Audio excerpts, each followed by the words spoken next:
Okay, fail fast, move forward. Incidents are now new normal. They are part of the development process. Aware of that, we compare prepared. We are seeing an increase in the number of software released to the canary. Feature flag adoption is growing. Monitoring and observability are our eyes and ears into turbulent production. Industry leaders are showing us how to shorten feedback from production, how to set up proper alerting. We know that things are going to fail. The question is, when? Maybe we will get notification about critical incident on a really important date. Maybe it will happen in the middle of the night. As long as it happens rarely, it is okay. But what if it happens often? What if you feel that you are playing whack-a-mole, fixing a problem, and another similar one popping a few days later? Isn't this game worth playing? I don't think so. So should we give up the idea of fail fast, move forward, move back to enterprise waterfall? I don't think so. And I'm going to show you how you can benefit from your incidents and learn more about your product, about your users and organization. My name is Katarzyna Balcerzak, and I work as software engineer in Dynatrace. I'm experienced incident facilitator, and in this presentation, I'm going to show you how you can facilitate post-incident review. Why is organization of incident review valuable? Because software engineering isn't simple. Sometimes, as engineers, we don't address the substance of the problem, either because it is difficult and requires a change in the process, or it's just easier to implement smaller fixes. Likely, they won't address the main problem at all, but at least the implementation was easier. So after incident is gone and we adapt our production, we can organize incident review. The first step to attack the main problem is to familiarize yourself with all perspectives. And as facilitator, it is important to invite other people than software engineers. Invite people who discovered issue or investigated issue or fixed the problem on production or communicated issue externally or other interested, like, for example, people from marketing or maybe people who are interested in how to facilitate incident review meetings. You care about all those people because each perspective is unique and each one of them has a piece of full story to uncover. You are in the pursuit of objective truth. Also, each person is an expert in a specific domain. We look for systematic improvements. We are not interested only how developers work. The hardest problem in tech, you have to talk to the people.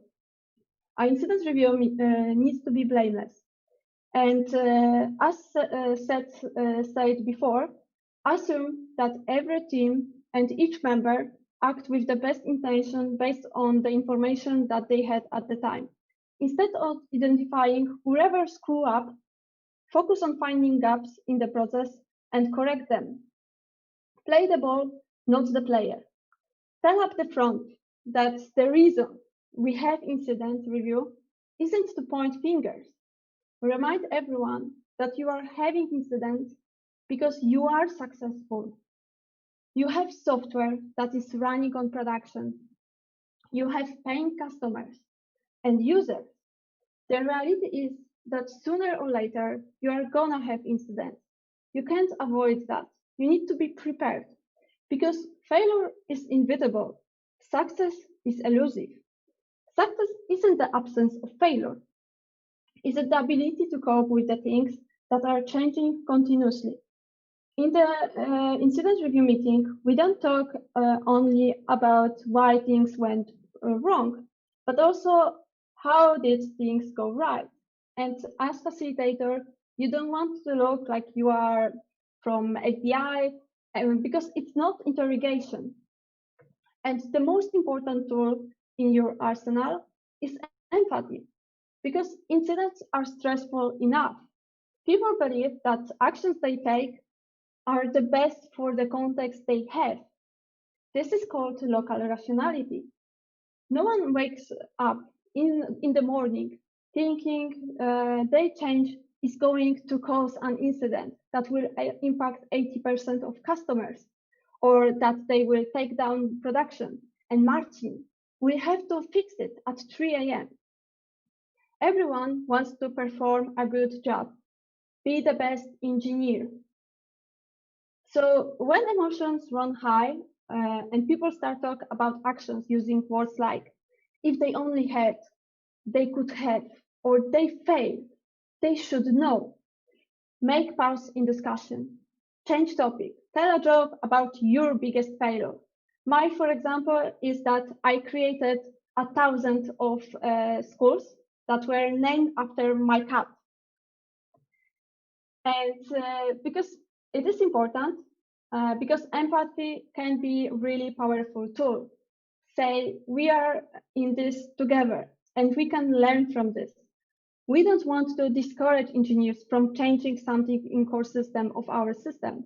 We want to empower them to take the risk. When we gather proper people, we can create the timeline of the incident. Build the context of the incident by connecting all perspectives. Gather all facts, all events, and everything else related to the incident. Identify cause and effect relationships and arrange them chronologically. If you work in a small project, then just grab post-its and markers, or now in coronavirus time, use virtual boards like Miro, and together with your team, note down all events. But if you are work on complex project with hundreds or thousands microservices, we use a tool which generates timeline from infrastructure perspective. For example, you can use Dynatrace.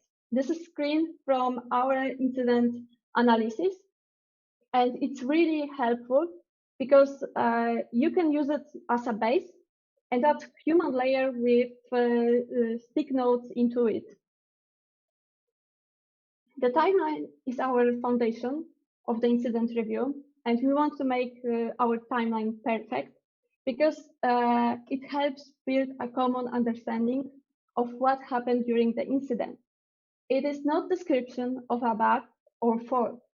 It is a view on our organization and how it behaved before, during, and after incident.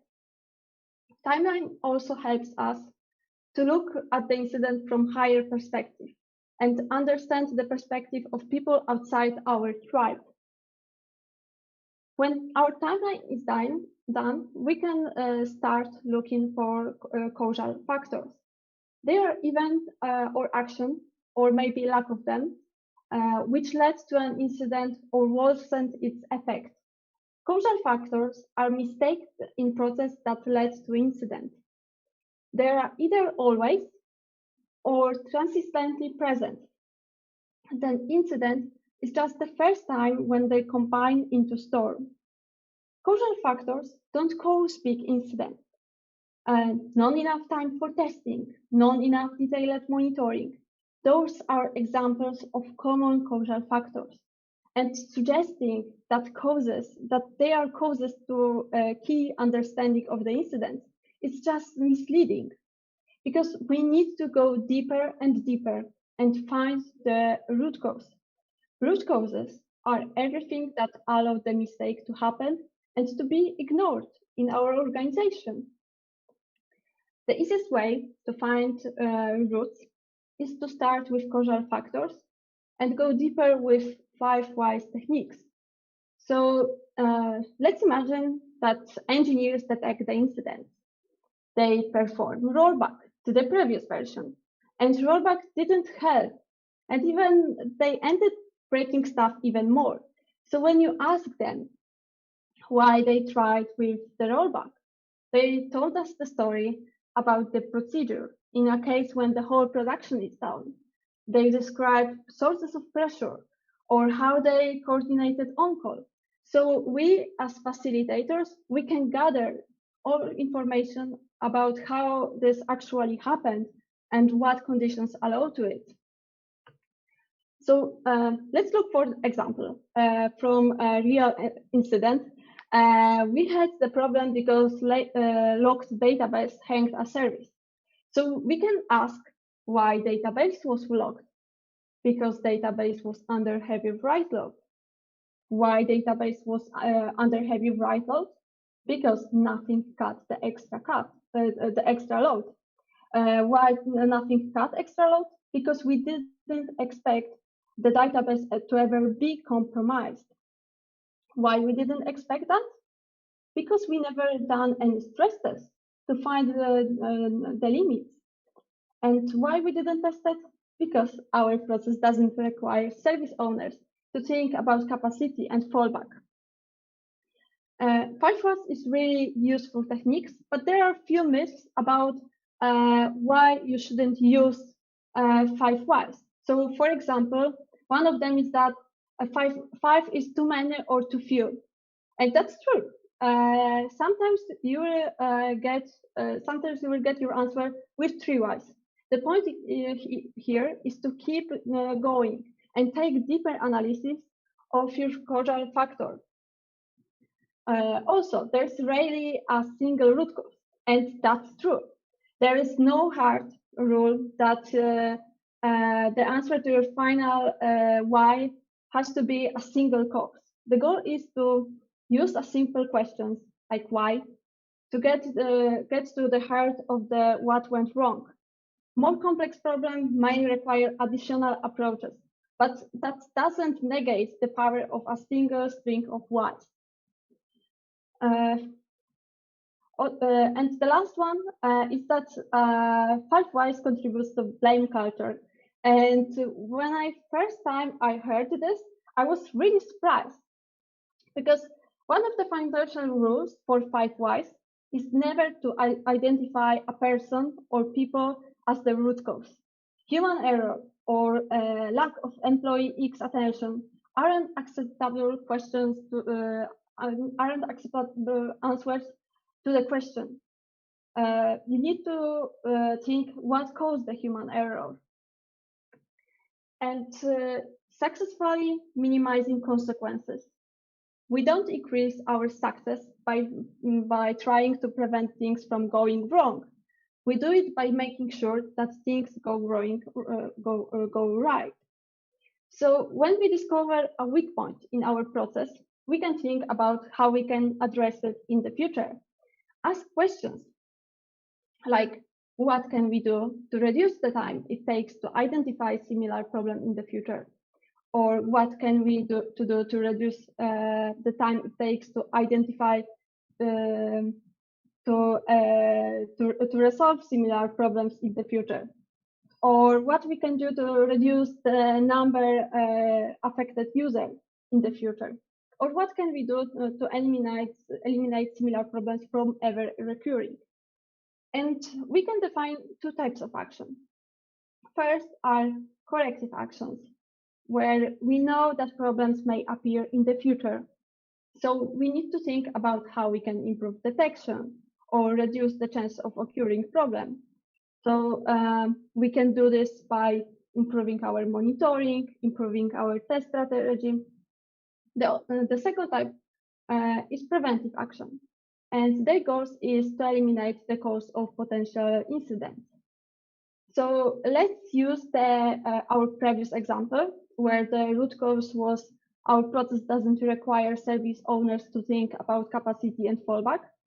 Preventive actions can be that we can generate synthetic load on our staging or our dog fooding environment, or that we can schedule a regular exercise for all service owners, determine their service capacity at any given time. And corrective actions can be that we can configure monitoring for existing infrastructure. And important is that defining actions are optional. In the past, I really believed that each incident review should finish with defining actions that will prevent the occurrence of incidents in the future. But the reality is that it's better to decide that we don't want to implement any action than declare actions and ignore them. The only mandatory action is share your learnings. If you learned something new from the incident, share it. Create a Jira issue with description. Write a blog post. Write comment on Slack. Organize a brown bag session, or just tell someone. If you think that something is obvious to everyone, it is not. Teaching is an incredible way of ensuring that you really understand what is happening. And building a learning organization is the real way to be proactive. That's how you actually prevent incidents. Because true is that your systems are failing. And anyone who says that failure is not an option does not understand the system. This is a really famous quote from Apollo 13 movie, but the only proper way to understand this is that failure is not an option because we don't get to choose to fail. It is going to happen. And if we are trying to prevent the failure, we will never move forward, and we will miss a lot of learning, a lot of understanding of your system or how they respond to it, because our systems are constantly adapting to these failures. We need to understand that. So we want to think about how to keep normal work normal and keep incidents weird. So if you want to learn more about how to observe your infrastructure, check our book and talk with Kasper or Radek. And if you want to talk more about incident reviews, ping me after presentation. Thank you.